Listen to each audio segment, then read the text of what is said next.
Hello friend, कशा आहात तुम्ही? आय होप सगळे ठीकच असताल. तर माझ्या कुकिंग चॅनलमध्ये मी तुमचं मनापासून स्वागत करते. आणि हो फ्रेंड्स, रिक्वेस्ट आहे की ही जी रेसिपी आहे ना, स्किप न करता असंच पुढे कंटिन्यू पाहत राहा. रेसिपीला सुरुवात करण्याच्या अगोदर तुम्ही माझ्या चॅनलला सबस्क्राईब केलं नसेल तर प्लीज माझ्या चॅनलला सबस्क्राईब करून जेवढं होईल तेवढं शेअर आणि लाईक करायला विसरू नका. तर मी तुमच्यासाठी एक रोज नवीन छान छान अशी रेसिपी घेऊन येत आहे. तर आज ही घेऊन आलेली आहे. चला तर मग वेळ न घालवता रेसिपीला सुरुवात करूया. तर सर्वात आधी ना आपण इथं काय केलंय, 1 कप जे आहे ना, तर मी घेतलेला आहे बासमती तांदूळ आणि ते तांदूळ जे आहे थोडंसं अर्धा कपामध्ये इथं मी थोडंसं मिक्सरवरती बारीक करून घेतलेलं आहे. आणि कशा पद्धतीने केले ते तर तुम्ही व्हिडिओमध्ये पाहिलंच आहे. आणि दुसरीकडे तुम्ही पाहत आहात, की इथं मी काय केले, कढईमध्ये ना थोडंसं जवळपास 1 वाटी इथं मी घेतले डेसिकेटेड कोकोनट. आणि तुम्ही पाहत असाल, की आपण काय केलंय, तूप वगैरे टाकलेलं नाहीये. ह्याला काय केलंय, फक्त बिगर तुपाचं नाही तर थोडंसं मी काय केलं, लालसर इथं थोडंसं भाजून घेतलंय. आणि ते एका प्लेटमध्ये काढल्याच्या नंतर तुम्ही पाहत आहात, की छोटी वाटी इथे मी घेतलेलं आहे साजूक तूप. आणि ह्या प्रोसेसमध्ये ना आपण जेवढी रेसिपी बनवतोय, ही पूर्ण साजूक तुपामध्येच बनवतोय. आता तुम्ही इथं पाहिलं असेल, की आपण काय केलंय, काजू आणि बदामाचे ना छोटे-छोटे असे काप तयार करून घेतले ते. आता ह्याला काय करायचं, तुपामध्ये ना थोडंसं लाईट आणि गोल्डन होईपर्यंत तुपामध्ये परतून घ्यायचे. आता ऑलमोस्ट आपले सर्व काय झालेलं आहे. आता एका प्लेटमध्ये हे काढून घेऊया. आता ह्याच तुपामध्ये ना थोडेसे ते मी घेतलेले आहेत चारोळे. आता ह्याला पण काय करायचे, लाईट गोल्डन होईपर्यंत म्हणजे तुपामध्ये थोडेसे ना फ्राय करायचे. जास्त काय करायचं ना, त्याचा कलर आहे ना लगेच डार्क होतो. आपली चारोळे जी आहेत ना छानपैकी तुपामध्ये परतल्या गेल्याच्या नंतर आपण एका प्लेटमध्ये काढून घेतोय. आता इथे मी घेतलेला आहे बारीक साईजचा नाही तर मी रवा घेतलेला आहे आणि तुपामध्ये ना छानपैकी त्याला परतून घ्यायचं आहे. तर हा व्हिडिओ मी कशासाठी बनवते ते तुम्हाला तर थंबनेलवरून किंवा टायटलवरून ओळखलंच असेल. पण हो, ही रेसिपी आहे ना खूप खास आहे. खुसखुशीत कशी आपली जी पुरी आहे तर खुसखुशीत कशी बनवायची हे तुम्हाला व्हिडिओमध्ये जर पाहायचं असेल ना, त्यासाठी व्हिडिओ पूर्ण पहा. आणि हो, आत्ताच आपल्या चॅनलला सबस्क्राईब करा आणि व्हिडिओला लाईक करा. कारण काय होतं, की व्हिडिओ पाहता-पाहता ना शेवटपर्यंत कधी निघून जातो तोच कळत नाही आणि व्हिडिओ म्हणजे लाईक करायचं राहून जातं. तुम्ही तर व्ह्यूज खूप येतात, पण लाईक आणि सबस्क्राईब आपल्याला कमी यायला लागले. त्यासाठी ना आत्ताच आपल्या चॅनलला सबस्क्राईब करा आणि व्हिडिओला लाईक करायला विसरू नका. तो आपला रवा आहे ना, तर छानपैकी तुपामध्ये परतून घेतलाय. आणि हो, लालसर असा पद्धतीचा आपण रवा जो आहे तो भाजून घेतलाय. आता त्याच कढईमध्ये इथं काय केलंय मी, इथं घेतलेलं आहे जवळपास 1 लिटर दूध. आणि ह्या दुधामध्ये ना थोडीशी उकळी आल्याच्या नंतर तर 1 कप साखर ॲड केल्याच्या नंतर समजा तुम्हाला जर साखर कमी वाटत असेल, तर तुम्ही तुमच्या पद्धतीने त्या साखरचा वापर करू शकता. आता छानपैकी उकळी आली आणि साखर जी आहे ती छानपैकी मेल्टही झालेली आहे. तर आपण काय करूया, ह्याच्यामध्ये जे आपण तांदूळ जे आहे ना, तर पेस्ट तयार करून घेतली होती ना, ते आता ह्या दुधामध्ये ॲड करायची आहे.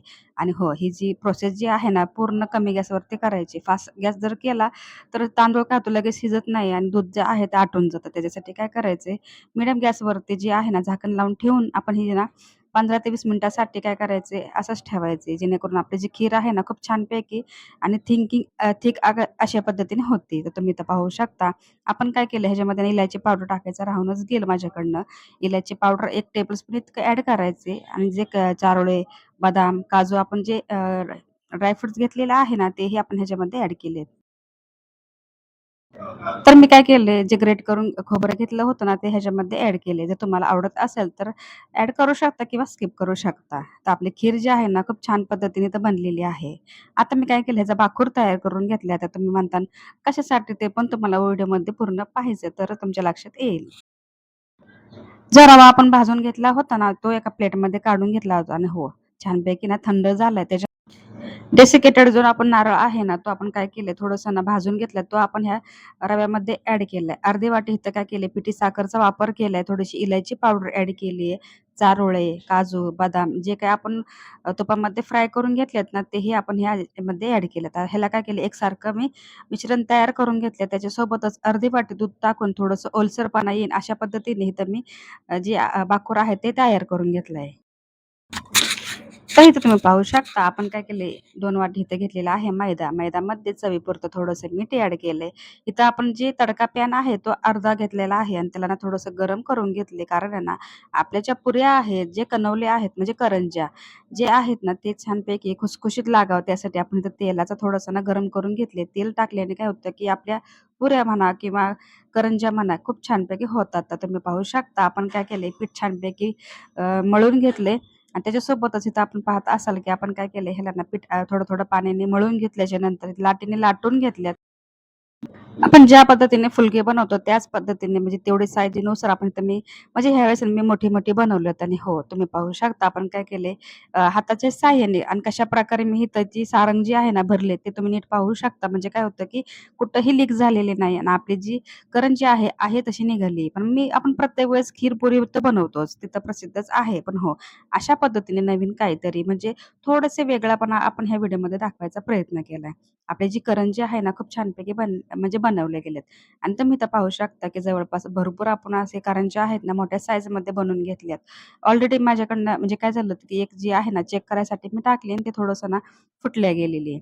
म्हणजे ते मी नीट पाहिली नाही त्याच्यामुळे ती माझी चुकी आहे. पण तुम्ही इथं पाहत असाल ह्या व्हिडिओमध्ये आपली जी करंजी आहे ना, कुठंही फुटलेली नाही, कुठंही लीक झालेली नाहीये. तर अशा पद्धतीने खुसखुशीत, कुरकुरीत अशा आपल्या ज्या करंज्या आहेत ना, बनून तयार झाल्या आहेत आणि दोन्ही साइडने ना छानपैकी लाईट गोल्डन होईपर्यंत इथं मी तेलामध्ये ना फ्राय करून घेतलेत. आपण काय करू आता एक-एक काढून घेऊया. ईद ए मिलाद उन नबी ह्या निमित्त ना मी ही रेसिपी बनवली. तर ही रेसिपी तुम्हाला कशी वाटली नक्की मला कमेंटमध्ये सांगा. व्हिडिओ आवडला असेल तर व्हिडिओला लाईक, शेअर, सबस्क्राईब करायला विसरू नका. भेटूया नेक्स्ट व्हिडिओमध्ये. तोपर्यंत स्वतःची काळजी घेत राहा. सर्वात महत्त्वाचं खात राहा, आनंदात राहा, हसत राहा. आपल्या चॅनलला जेवढं होईल तेवढं सपोर्ट करत राहा. ज्यांनी हा माझा व्हिडिओ पाहिला असेल त्यांचं खरंच खूप मनापासून धन्यवाद करते आणि हा व्हिडिओ मी इथेच एंड करते. भेटूया रोजच्या नवीन व्हिडिओमध्ये काही ना काही तुमच्यासाठी मी खूप छान खास असं स्पेशल काही ना काही घेऊन यायचा प्रयत्न करेल आणि हो आजची रेसिपी कशी वाटली तर नक्कीच कमेंट करून सांगा. भेटूया. बाय.